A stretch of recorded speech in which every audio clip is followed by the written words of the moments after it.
英語聞き流しリスニング、英語テキストと MP3 音声ダウンロードはホームページからご利用いただけます。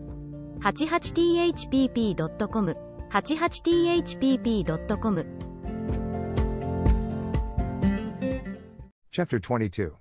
Of the freedom Don Quixote conferred on several unfortunates who against their will were being carried where they had no wish to go.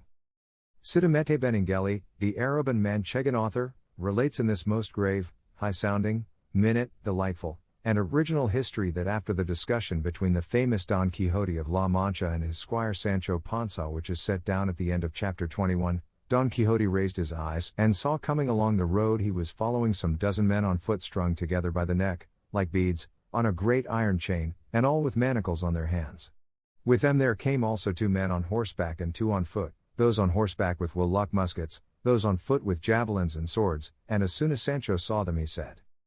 "That is a chain of galley slaves, on the way to the galleys by force of the king's orders." "How by force?" asked Don Quixote. "Is it possible that the king uses force against anyone?" "I do not say that," answered Sancho, "but that these are people condemned for their crimes to serve by force in the king's galleys." "In fact," replied Don Quixote, "however it may be, these people are going where they are taking them by force, and not of their own will." "Just so," said Sancho. "Then if so," said Don Quixote, "here is a case for the exercise of my office, to put down force and to succor and help the wretched." "Recollect, your worship," said Sancho, "justice, which is the king himself, is not using force or doing wrong to such persons, but punishing them for their crimes." The chain of galley slaves had by this time come up, and Don Quixote in very courteous language asked those who were in custody of it to be good enough to tell him the reason or reasons for which they were conducting these people in this manner. One of the guards on horseback answered that they were galley slaves belonging to His Majesty, that they were going to the galleys, and that was all that was to be said and all he had any business to know. "Nevertheless," replied Don Quixote, "I should like to know from each of them separately the reason of his misfortune." To this he added more to the same effect to induce them to tell him what he wanted so civilly that the other mounted guard said to him, "Though we have here the register and certificate of the sentence of every one of these wretches, this is no time to take them out or read them. Come and ask themselves, they can tell if they choose, and they will, for these fellows take a pleasure in doing and talking about rascalities." With this permission, which Don Quixote would have taken even had they not granted it, he approached the chain and asked the first for what offenses he was now in such a sorry case. He made answer that it was for being a lover. "For that only?" replied Don Quixote. "Why, if for being lovers they send people to the galleys I might have been rowing in them long ago." "The love is not the sort your worship is thinking of," said the galley slave. "Mine was that I loved a washerwoman's basket of clean linen so well, and held it so close in my embrace, that if the arm of the law had not forced it from me, I should never have let it go of my own will to this moment. I was caught in the act, there was no occasion for torture, the case was settled, they treated me to 100 lashes on the back, and 3 years of gurapas besides, and that was the end of it." "What are gurapas?" asked Don Quixote. "Gurapas are galleys," answered the galley slave, who was a young man of about 24, and said he was a native of Piedrahita. Don Quixote asked the same question of the second, who made no reply, so downcast and melancholy was he, but the first answered for him, and said, "He, sir, goes as a canary, I mean as a musician and a singer." "What," said Don Quixote, "for being musicians and singers are people sent to the galleys too?" "Yes, sir," answered the galley slave, "for there is nothing worse than singing under suffering." "On the contrary, I have heard say," said Don Quixote, "that he who sings scares away his woes."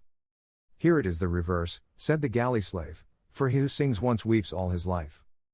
"I do not understand it," said Don Quixote, but one of the guards said to him, "Sir, to sing under suffering means with the non-sancta fraternity to confess under torture. They put this sinner to the torture and he confessed his crime, which was being a cuatrero, that is a cattle stealer, and on his confession they sentenced him to 6 years in the galleys, besides 200 lashes that he has already had on the back, and he is always dejected and downcast because the other thieves that were left behind and that march here ill-treat, and snub, and jeer, and despise him for confessing and not having spirit enough to say nay, for, say they, nay has no more letters in it than yea, and a culprit is well off when life or death with him depends on his own tongue and not on that of witnesses or evidence, and to my thinking they are not very far out." "And I think so too," answered Don Quixote. Then passing on to the third he asked him what he had asked the others, and the man answered very readily and unconcernedly, "I am going for 5 years to their ladyships the gurapas for the one of 10 ducats." I will give 20 with pleasure to get you out of that trouble, said Don Quixote. That, said the galley slave, is like a man having money at sea when he is dying of hunger and has no way of buying what he wants. I say so because if at the right time I had had those 20 ducats that your worship now offers me, I would have greased the notary's pen and freshened up the attorney's wit with them, so that today I should be in the middle of the plaza of the Zocodover at Toledo, and not on this road coupled like a greyhound. But God is great, patience, that's enough of it. Don Quixote passed on to the fourth, a man of venerable aspect with a white beard falling below his breast, who on hearing himself ask the reason of his being there began to weep without answering a word, but the fifth acted as his tongue and said, "This worthy man is going to the galleys for 4 years, after having gone the rounds in ceremony and on horseback." "That means," said Sancho Panza, "as I take it, to have been exposed to shame in public." "Just so," replied the galley slave, "and the offense for which they gave him that punishment was having been an ear broker, nay body broker, I mean, in short, that this gentleman goes as a pimp, and for having besides a certain touch of the sorcerer about him." "If that touch had not been thrown in," said Don Quixote, "he would not deserve, for mere pimping, to row in the galleys, but rather to command and be admiral of them, for the office of pimp is no ordinary one, being the office of persons of discretion, one very necessary in a well-ordered state, and only to be exercised by persons of good birth, nay, there ought to be an inspector and overseer of them, as in other offices, and recognized number, as with the brokers on change. In this way many of the evils would be avoided which are caused by this office and calling being in the hands of stupid and ignorant people, such as women more or less silly, and pages and jesters of little standing and experience, who on the most urgent occasions, and when ingenuity of contrivance is needed, let the crumbs freeze on the way to their mouths, and know not which is their right hand. I should like to go farther, and give reasons to show that it is advisable to choose those who are to hold so necessary an office in the state, but this is not the fit place for it. Some day I will expound the matter to some one able to see to and rectify it. All I say now is, that the additional fact of his being a sorcerer has removed the sorrow it gave me to see these white hairs and this venerable countenance in so painful a position on account of his being a pimp, though I know well there are no sorceries in the world that can move or compel the will as some simple folk fancy, for our will is free, nor is there herb or charm that can force it. All that certain silly women and quacks do is to turn men mad with potions and poisons, pretending that they have power to cause love, for, as I say, it is an impossibility to compel the will. "It is true," said the good old man, "and indeed, sir, as far as the charge of sorcery goes I was not guilty. As to that of being a pimp I cannot deny it, but I never thought I was doing any harm by it, for my only object was that all the world should enjoy itself and live in peace and quiet, without quarrels or troubles, but my good intentions were unavailing to save me from going where I never expect to come back from, with this weight of years upon me and a urinary ailment that never gives me a moment's ease." And again he fell to weeping as before, and such compassion did Sancho feel for him that he took out a reel of 4 from his bosom and gave it to him in alms. Don Quixote went on and asked another what his crime was, and the man answered with no less but rather much more sprightliness than the last one. "I am here because I carried the joke too far with a couple of cousins of mine, and with a couple of other cousins who were none of mine. In short, I carried the joke so far with them all that it ended in such a complicated increase of kindred that no accountant could make it clear. It was all proved against me, I got no favor, I had no money, I was near having my neck stretched, they sentenced me to the galleys for 6 years, I accepted my fate, it is the punishment of my fault, I am a young man, let life only last, and with that all will come right. If you, sir, have anything wherewith to help the poor, God will repay it to you in heaven, and we on earth will take care in our petitions to him to pray for the life and health of your worship, that they may be as long and as good as your amiable appearance deserves." This one was in the dress of a student, and one of the guards said he was a great talker and a very elegant Latin scholar. Behind all these there came a man of 30, a very personable fellow, except that when he looked, his eyes turned in a little one towards the other. He was bound differently from the rest, for he had to his leg a chain so long that it was wound all round his body, and 2 rings on his neck, one attached to the chain, the other to what they call a keep friend or friend's foot, from which hung 2 irons reaching to his waist with 2 manacles fixed to them in which his hands were secured by a big padlock, so that he could neither raise his hands to his mouth nor lower his head to his hands. Don Quixote asked why this man carried so many more chains than the others. The guard replied that it was because he alone had committed more crimes than all the rest put together, and was so daring and such a villain, that though they marched him in that fashion they did not feel sure of him, but were in dread of his making his escape. "What crimes can he have committed," said Don Quixote, "if they have not deserved a heavier punishment than being sent to the galleys?" "He goes for 10 years, replied the guard, "which is the same thing as civil death, and all that need be said is that this good fellow is the famous Inés de Pasamonte, otherwise called Ginecillo de Parapilla. Gently, Señor Commissary, said the galley slave at this, let us have no fixing of names or surnames. My name is Inés, not Ginecillo, and my family name is Pasamonte, not Parapilla as you say. Let each one mind his own business, and he will be doing enough. Speak with less impertinence, master thief of extra measure, replied the commissary, if you don't want me to make you hold your tongue in spite of your teeth. It is easy to see, returned the galley slave, that man goes as God pleases, but someone shall know some day whether I am called Ginecillo de Parapilla or not. Don't they call you so, you liar? Said the guard. They do, returned Inés, but I will make them give over calling me so, or I will be shaved, where, I only say behind my teeth. If you, sir, have anything to give us, give it to us at once, and God speed you, for you are becoming tiresome with all this inquisitiveness about the lives of others. If you want to know about mine, let me tell you I am Inés de Pasamonte, whose life is written by these fingers. He says true, said the commissary, for he has himself written his story as grand as you please, and has left the book in the prison in pawn for 200 reals. And I mean to take it out of pawn, said Inés, though it were in for 200 ducats. Is it so good? Said Don Quixote. So good is it, replied Inés, that a fig for Los Orio de Tormes, and all of that kind that have been written, or shall be written compared with it, all I will say about it is that it deals with facts, and facts so neat and diverting that no lies could match them. And how is the book entitled? Asked Don Quixote. The Life of Inés de Pasamonte, replied the subject of it. And is it finished? Asked Don Quixote. How can it be finished, said the other, when my life is not yet finished? All that is written is from my birth down to the point when they sent me to the galleys this last time. Then you have been there before? Said Don Quixote.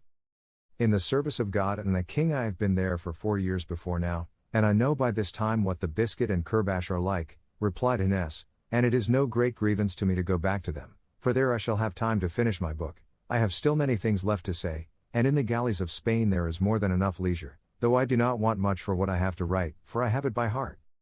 You seem a clever fellow, said Don Quixote.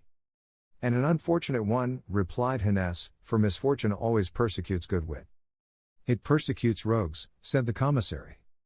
I told you already to go gently, master commissary, said Pasamonte, their lordships yonder never gave you that staff to ill-treat us wretches here, but to conduct and take us where his majesty orders you. If not, by the life of never mind, it may be that some day the stains made in the inn will come out in the scouring. Let everyone hold his tongue and behave well and speak better, and now let us march on, for we have had quite enough of this entertainment.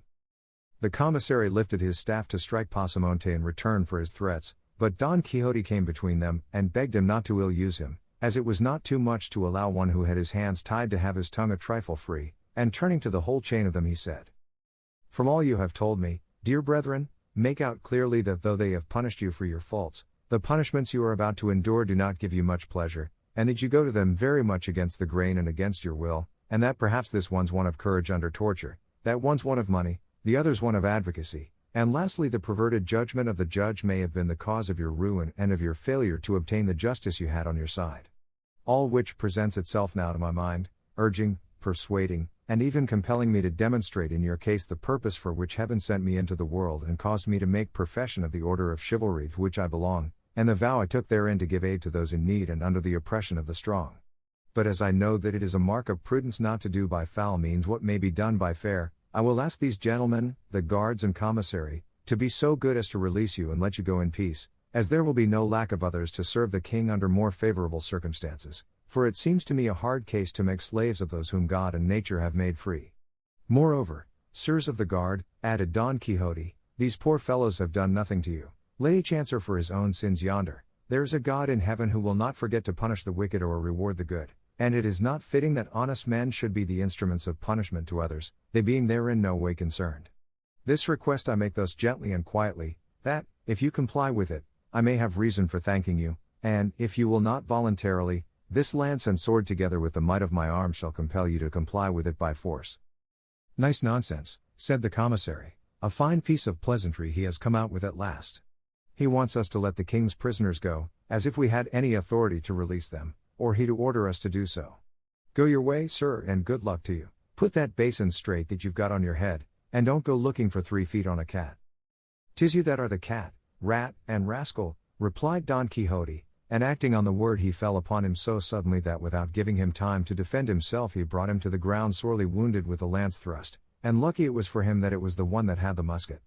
The other guards stood thunderstruck and amazed at this unexpected event, but recovering presence of mind, those on horseback seized their swords, and those on foot their javelins, and attacked Don Quixote, who was waiting for them with great calmness, and no doubt it would have gone badly with him if the galley slaves, seeing the chance before them of liberating themselves, had not effected it by contriving to break the chain on which they were strung. Such was the confusion, that the guards, now rushing at the galley slaves who were breaking loose, now to attack Don Quixote who was waiting for them, did nothing at all that was of any use. Sancho, on his part, gave a helping hand to release Ginés de Pasamonte, who was the first to leap forth upon the plain free and unfettered, and who, attacking the prostrate commissary, took from him his sword and the musket, with which, aiming at one and leveling at another, he, without ever discharging it, drove every one of the guards off the field, for they took to flight, as well to escape Pasamonte's musket, as the showers of stones the now released galley slaves were raining upon them. Sancho was greatly grieved at the affair, because he anticipated that those who had fled would report the matter to the Holy Brotherhood, who at the summons of the alarm bell would at once sally forth in quest of the offenders, and he said so to his master, and entreated him to leave the place at once, and go into hiding in the sierra that was close by. "That is all very well," said Don Quixote, "but I know what must be done now," and calling together all the galley slaves, who were now running riot and had stripped the commissary to the skin, he collected them round him to hear what he had to say, and addressed them as follows: "To be grateful for benefits received is the part of persons of good birth, and one of the sins most offensive to God is ingratitude. I say so because, sirs, ye have already seen by manifest proof the benefit ye have received of me, in return for which I desire, and it is my good pleasure that, laden with that chain which I have taken off your necks, ye at once set out and proceed to the city of El Toboso, and there present yourselves before the Lady Dulcinea del Toboso, and say to her that her knight, he of the rueful countenance, sends to commend himself to her, and that ye recount to her in full detail all the particulars of this notable adventure, up to the recovery of your longed-for liberty, and this done ye may go where ye will. And good fortune attend you." Ginés de Pasamonte made answer for all, saying, "That which you, sir, our deliverer, demand of us, is of all impossibilities the most impossible to comply with, because we cannot go together along the roads, but only singly and separate, and each one his own way, endeavoring to hide ourselves in the bowels of the earth to escape the Holy Brotherhood, which, no doubt, will come out in search of us. What your worship may do, and fairly do, is to change this service and tribute as regards the Lady Dulcinea del Toboso for a certain quantity of Ave Marias and Credos which we will say for your worship's intention, and this is a condition that can be complied with by night as by day, running or resting, in peace or in war. But to imagine that we are going now to return to the flesh pots of Egypt, I mean to take up our chain and set out for El Toboso, is to imagine that it is now night, though it is not yet 10 in the morning, and to ask this of us is like asking pears of the elm tree." "Then by all that's good," said Don Quixote, now stirred to wrath, "Don son of a bitch, Don Ginesillo de Parapillo, or whatever your name is, you will have to go yourself alone, with your tail between your legs and the whole chain on your back." Pasamonte, who was anything but meek, being by this time thoroughly convinced that Don Quixote was not quite right in his head as he had committed such a vagary as to set them free, finding himself abused in this fashion, gave the wink to his companions, and falling back they began to shower stones on Don Quixote at such a rate that he was quite unable to protect himself with his buckler, and poor Rocinante no more heeded the spur than if he had been made of brass. Sancho planted himself behind his ass, and with him sheltered himself from the hailstorm that poured on both of them. Don Quixote was unable to shield himself so well but that more pebbles than I could count struck him full on the body with such force that they brought him to the ground, and the instant he fell the student pounced upon him, snatched the basin from his head, and with it struck 3 or 4 blows on his shoulders, and as many more on the ground, knocking it almost to pieces. They then stripped him of a jacket that he wore over his armor, and they would have stripped off his stockings if his griefs had not prevented them. From Sancho they took his coat, leaving him in his shirt sleeves, and dividing among themselves the remaining spoils of the battle, they went each one his own way, more solicitous about keeping clear of the Holy Brotherhood they dreaded, than about burdening themselves with the chain, or going to present themselves before the Lady Dulcinea del Toboso. The ass and Rocinante, Sancho and Don Quixote, were all that were left upon the spot, the ass with drooping head, serious, shaking his ears from time to time as if he thought the storm of stones that assailed them was not yet over, Rocinante stretched beside his master, for he too had been brought to the ground by a stone, Sancho stripped, and trembling with fear of the Holy Brotherhood, And Don Quixote fuming to find himself so served by the very persons for whom he had done so much. Chapter 20. Of the unexampled and unheard of adventure which was achieved by the valiant Don Quixote of La Mancha with less peril than any ever achieved by any famous knight in the world. It cannot be, Señor, but that this grass is a proof that there must be hard by some spring or brook to give it moisture, so it would be well to move a little farther on, that we may find some place where we may quench this terrible thirst that plagues us, which beyond a doubt is more distressing than hunger. The advice seemed good to Don Quixote, and, he leading Rocinante by the bridle and Sancho the ass by the halter, after he had packed away upon him the remains of the supper, they advanced the meadow feeling their way, for the darkness of the night made it impossible to see anything, but they had not gone 200 paces when a loud noise of water, as if falling from great rocks, struck their ears. The sound cheered them greatly, but halting to make out by listening from what quarter it came they heard unseasonably another noise which spoiled the satisfaction the sound of the water gave them, especially for Sancho, who was by nature timid and faint-hearted. They heard, I say, strokes falling with a measured beat, and a certain rattling of iron and chains that, together with the furious din of the water, would have struck terror into any heart but Don Quixote's.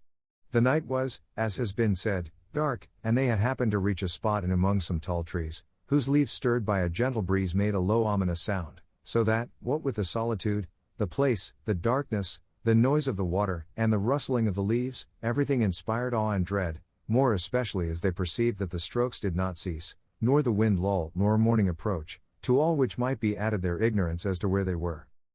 But Don Quixote, supported by his intrepid heart, leapt on Rocinante, and bracing his buckler on his arm, brought his pike to the slope, and said, Friend Sancho, know that I by heavens will have been born in this our iron age to revive in it the age of gold, or the golden as it is called. I am he for whom perils, mighty achievements, and valiant deeds are reserved. I am, I say again, he who is to revive the knights of the Round Table, the 12 of France and the 9 worthies, and he who is to consign to oblivion the Platters, the Tablants, the Olivants and Tarantes, the Phoebuses and Belianises, with the whole herd of famous knights errant of days gone by, performing in these in which I live such exploits, marvels, and feats of arms as shall obscure their brightest deeds.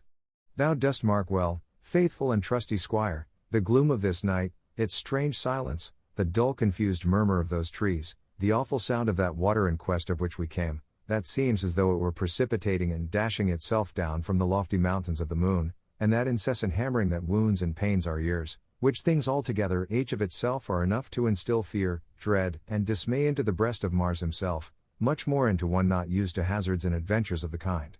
Well, then, all this that I put before thee is but an incentive and stimulant to my spirit, making my heart burst in my bosom through eagerness to engage in this adventure, arduous as it promises to be. Therefore tighten Rocinante's girths a little, and God be with thee. Wait for me here 3 days and no more, and if in that time I come not back, thou canst return to our village, and thence, to do me a favor and a service, thou wilt go to El Toboso, where thou shalt say to my incomparable lady Dulcinea that her captive knight hath died in attempting things that might make him worthy of being called hers. When Sancho heard his master's words he began to weep in the most pathetic way, saying, Señor, I know not why your worship wants to attempt this so dreadful adventure. It is night now, no one sees us here, we can easily turn about and take ourselves out of danger, even if we don't drink for 3 days to come, and as there is no one to see us, all the less will there be anyone to set us down as cowards. Besides, I have many a time heard the curate of our village, whom your worship knows well, preach that he who seeks danger perishes in it, so it is not right to tempt God by trying so tremendous a feat from which there can be no escape save by a miracle. And heaven has performed enough of them for your worship in delivering you from being blanketed as I was, and bringing you out victorious and safe and sound from among all those enemies that were with the dead man. And if all this does not move or soften that hard heart, let this thought and reflection move it, that you will have hardly quitted this spot when from pure fear I shall yield my soul up to anyone that will take it. I left home and wife and children to come and serve your worship, trusting to do better and not worse, but as covetousness bursts the bag, it has rent my hopes asunder. For just as I had them highest about getting that wretched unlucky island your worship has so often promised me, I see that instead and in lieu of it you mean to desert me now in a place so far from human reach. For God's sake, master mine, deal not so unjustly by me, and if your worship will not entirely give up attempting this feat, at least put it off till morning, for by what the lore I learned when I was a shepherd tells me it cannot want 3 hours of dawn now, because the mouth of the horn is overhead and makes midnight in the line of the left arm. How canst thou see, Sancho, said Don Quixote, where it makes that line, or where this mouth or this occiput is that thou talkest of? when the night is so dark that there is not a star to be seen in the whole heaven. That's true, said Sancho, but fear has sharp eyes, and sees things underground, much more above in heavens. Besides, there is good reason to show that it now wants but little of day. Let it want what it may, replied Don Quixote, it shall not be said of me now or any time that tears or entreaties turned me aside from doing what was in accordance with knightly usage, and so I beg of thee, Sancho, to hold thy peace, for God, who has put it into my heart to undertake now this so unexampled and terrible adventure, will take care to watch over my safety and console thy sorrow. What thou hast to do is to tighten Rocinante's girths well, and wait here, for I shall come back shortly, alive or dead.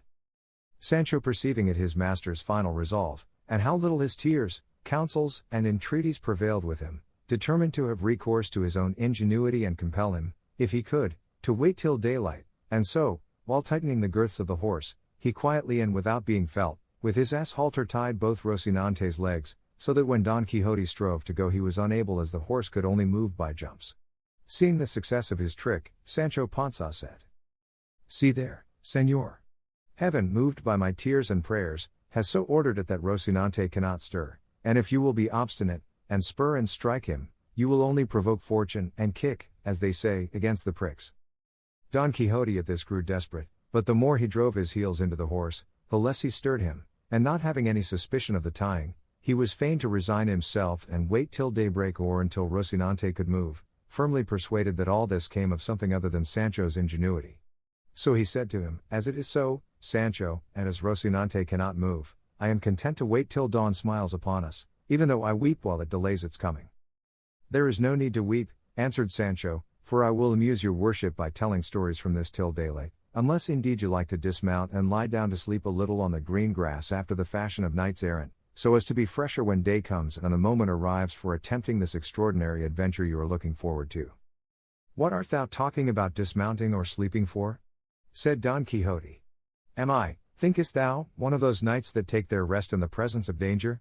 Sleep thou who art born to sleep, or do as thou wilt, for I will act as I think most consistent with my character." "Be not angry, master mine," replied Sancho, "I did not mean to say that," and coming close to him he laid one hand on the pommel of the saddle and the other on the cantle, so that he held his master's left thigh in his embrace, not daring to separate a finger's width from him, so much afraid was he of the strokes which still resounded with a regular beat. Don Quixote bade him tell some story to amuse him as he had proposed, to which Sancho replied that he would if his dread of what he heard would let him. "Still," said he, "I will strive to tell a story which, if I can manage to relate it, and nobody interferes with the telling, is the best of stories, and let your worship give me your attention, for here I begin. What was, and may the good that is to come be for all, and the evil for him who goes to look for it. Your worship must know that the beginning the old folk used to put to their tales was not just as each one pleased, it was a maxim of Cato Zonzarino the Roman, that says the evil for him that goes to look for it, and it comes as pat to the purpose now as ring to finger, to show that your worship should keep quiet, and not go looking for evil in any quarter, and that we should go back by some other road, since nobody forces us to follow this in which so many terrors affright us." "Go on with thy story, Sancho," said Don Quixote, "and leave the choice of our road to my care." "I say then," continued Sancho, "that in a village of Estremadura there was a goat shepherd, that is to say, one who tended goats, which shepherd or goatherd, as my story goes, was called Lope Ruiz, and this Lope Ruiz was in love with a shepherdess called Torralva, which shepherdess called Torralva was the daughter of a rich grazier, and this rich grazier—" "If that is the way thou tellest thy tale, Sancho," said Don Quixote, repeating twice all thou hast to say, "thou wilt not have done these 2 days, go straight on with it, and tell it like a reasonable man, or else say nothing." "Tales are always told in my country in the very way I am telling this," answered Sancho, "and I cannot tell it in any other, nor is it right of your worship to ask me to make new customs." "Tell it as thou wilt," replied Don Quixote, "and as fate will have it that I cannot help listening to thee, go on." "And so, lord of my soul," continued Sancho, "as I have said, this shepherd was in love with Torralva the shepherdess, who was a wild buxom lass with something of the look of a man about her, for she had little mustaches. I fancy I see her now." "Then you knew her?" said Don Quixote. "I did not know her," said Sancho, "but he who told me the story said it was so true and certain that when I told it to another I might safely declare and swear I had seen it all myself. And so in course of time, the devil, who never sleeps and puts everything in confusion, contrived that the love the shepherd bore the shepherdess turned into hatred and ill will, and the reason, according to evil tongues, was some little jealousy she caused him that crossed the line and trespassed on forbidden ground, and so much did the shepherd hate her from that time forward that, in order to escape from her, he determined to quit the country and go where he should never set eyes on her again. Toralva, when she found herself spurned by Lope, was immediately smitten with love for him, though she had never loved him before. That is the natural way of women, said Don Quixote, to scorn the one that loves them and love the one that hates them. Go on, Sancho. It came to pass, said Sancho, that the shepherd carried out his intention, and driving his goats before him took his way across the plains of Extremadura to pass over into the kingdom of Portugal. Toralva, who knew of it, went after him, and on foot and barefoot followed him at a distance, with a pilgrim's staff in her hand and a scrip round her neck, in which she carried, it is said, a bit of looking-glass and a piece of a comb and some little pot or other of paint for her face. But let her carry what she did, I am not going to trouble myself to prove it. All I say is, that the shepherd, they say, came with his flock to cross over the river Guadiana, which was at that time swollen and almost overflowing its banks, and at the spot he came to there was neither ferry nor boat nor anyone to carry him or his flock to the other side, at which he was much vexed, for he perceived that Toralva was approaching and it would give him great annoyance with her tears and entreaties. However, he went looking about so closely that he discovered a fisherman who had alongside of him a boat so small that it could only hold one person and one goat, but for all that he spoke to him and agreed with him to carry himself and his 300 goats across. The fisherman got into the boat and carried one goat over, he came back and carried another over, he came back again, and again brought over another. Let your worship keep count of the goats the fisherman is taking across, for if one escapes the memory there will be an end of the story, and it will be impossible to tell another word of it. To proceed, I must tell you the landing place on the other side was miry and slippery, and the fisherman lost a great deal of time in going and coming. Still he returned for another goat, and another and another. Take it for granted he brought them all across, said Don Quixote, and don't keep going and coming in this way, or thou wilt not make an end of bringing them over this 12-month. How many have gone across so far? Said Sancho. How the devil do I know? Replied Don Quixote. There it is, said Sancho, what I told you, that you must keep a good count. Well then, by God, there is an end of the story, for there is no going any farther. How can that be? Said Don Quixote. Is it so essential to the story to know to a nicety the goats that have crossed over, that if there be a mistake of one in the reckoning, thou canst not go on with it? No, señor, not a bit, replied Sancho, for when I asked your worship to tell me how many goats had crossed, and you answered you did not know, at that very instant all I had to say passed away out of my memory, and, faith, there was much virtue in it, and entertainment. So, then, said Don Quixote, the story has come to an end? As much as my mother has, said Sancho. In truth, said Don Quixote, thou hast told one of the rarest stories, tales, or histories, that anyone in the world could have imagined, and such a way of telling it and ending it was never seen nor will be in a lifetime, though I expected nothing else from thy excellent understanding. But I do not wonder, for perhaps those ceaseless strokes may have confused thy wits. All that may be, replied Sancho, but I know that as to my story, all that can be said is that it ends there where the mistake in the count of the passage of the goats begins. Let it end where it will, well and good, said Don Quixote, and let us see if Rocinante can go. And again he spurred him, and again Rocinante made jumps and remained where he was, so well tied was he. Just then, whether it was the cold of the morning that was now approaching, or that he had eaten something laxative at supper, or that it was only natural, as is most likely, Sancho felt a desire to do what no one could do for him, but so great was the fear that had penetrated his heart, he dared not separate himself from his master by as much as the black of his nail. To escape doing what he wanted was, however, also impossible, so what he did for peace's sake was to remove his right hand, which held the back of the saddle, and with it to untie gently and silently the running string which alone held up his breeches, so that on loosening it they at once fell down round his feet like fetters. He then raised his shirt as well as he could and bared his hindquarters, no slim ones.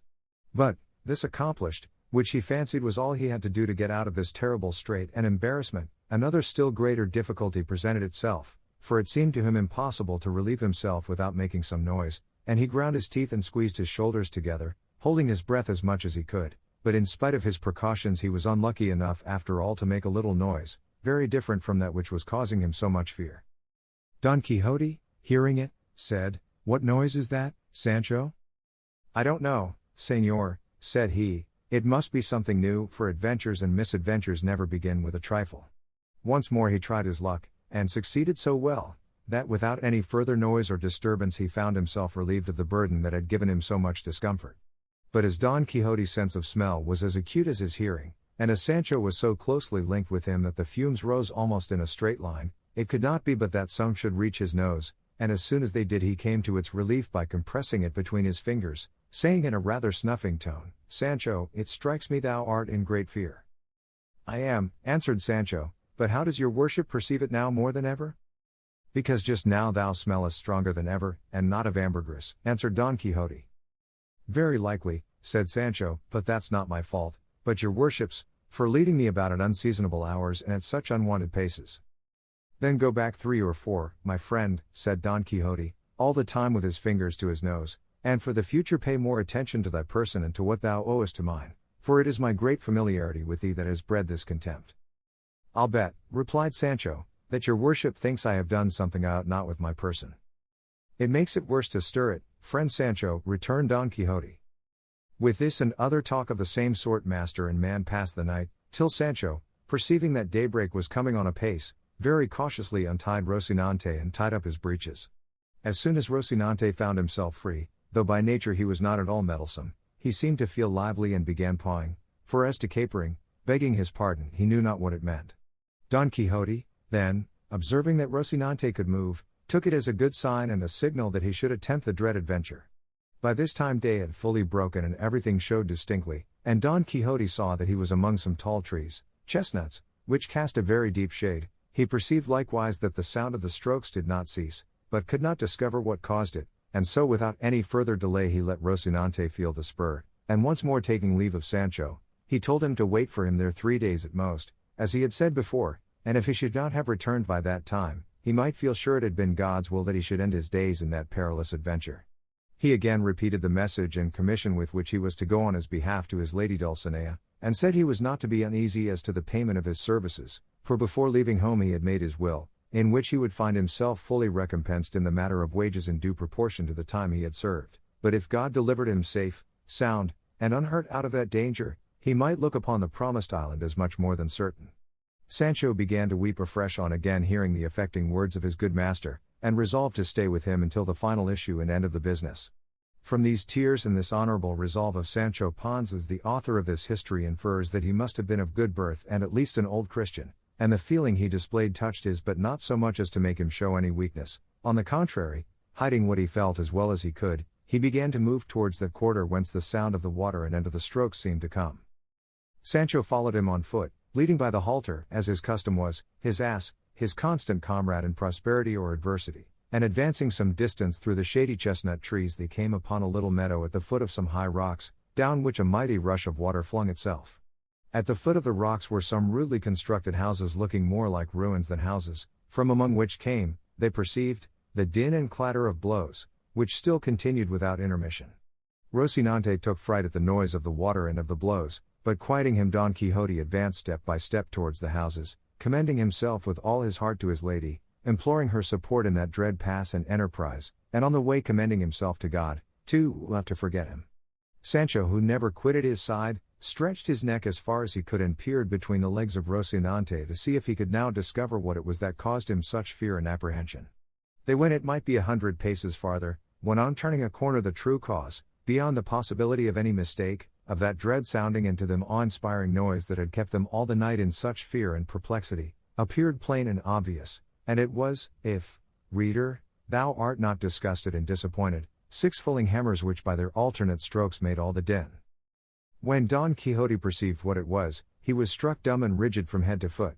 Sancho glanced at him and saw him with his head bent down upon his breast in manifest mortification, and Don Quixote glanced at Sancho and saw him with his cheeks puffed out and his mouth full of laughter, and evidently ready to explode with it, and in spite of his vexation he could not help laughing at the sight of him, and when Sancho saw his master begin he let go so heartily that he had to hold his sides with both hands to keep himself from bursting with laughter. 4 times he stopped, and as many times did his laughter break out afresh with the same violence as at first, whereat Don Quixote grew furious, above all when he heard him say mockingly, "Thou must know, friend Sancho, that of heaven's will I was born in this our iron age to revive in it the golden or age of gold. I am he for whom are reserved perils, mighty achievements, valiant deeds," and here he went on repeating the words that Don Quixote uttered the first time they heard the awful strokes.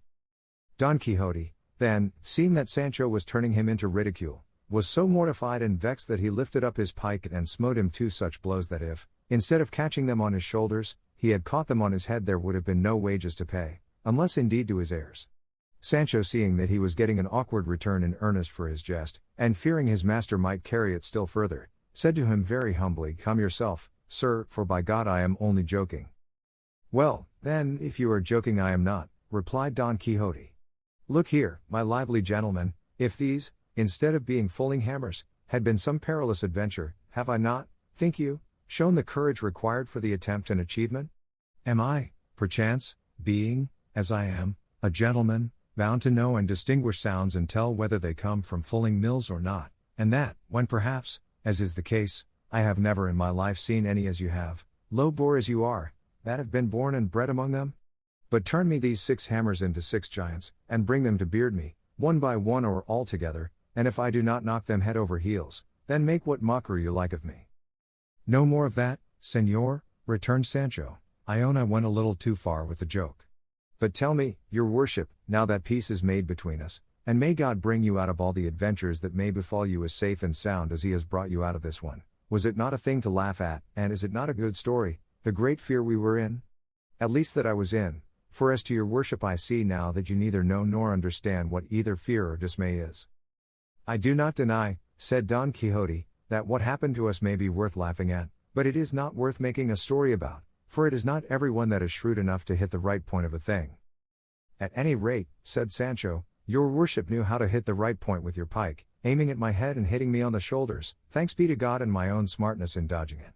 But let that pass, all will come out in the scouring, for I have heard say he loves thee well that makes thee weep, and moreover that it is the way with great lords after any hard words they give a servant to give him a pair of breeches, though I do not know what they give after blows, unless it be that knights errant after blows give islands or kingdoms on the mainland."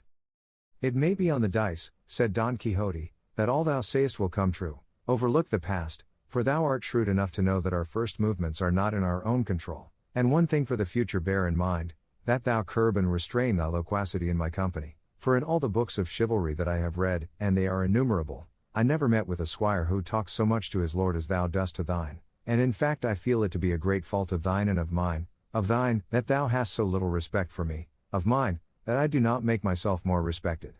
There was Gandalin, the squire of Amadis of Gaul, that was count of the Insula Firme, and we read of him that he always addressed his lord with his cap in his hand, his head bowed down and his body bent double, more turquesco. And then, what shall we say of Gasabal, the squire of Galar, who was so silent that in order to indicate to us the greatness of his marvelous taciturnity his name is only once mentioned in the whole of that history, as long as it is truthful? From all I have said thou wilt gather, Sancho, that there must be a difference between master and man, between lord and lackey, between knight and squire, so that from this day forward in our intercourse we must observe more respect and take less liberties, for in whatever way I may be provoked with you it will be bad for the picture. The favors and benefits that I have promised you will come in due time, and if they do not your wages at least will not be lost, as I have already told you." "All that your worship says is very well," said Sancho, "but I should like to know, in case the time of favor should not come, and it might be necessary to fall back upon wages, how much did the squire of a knight-errant get in those days, and did they agree by the month, or by the day like bricklayers?"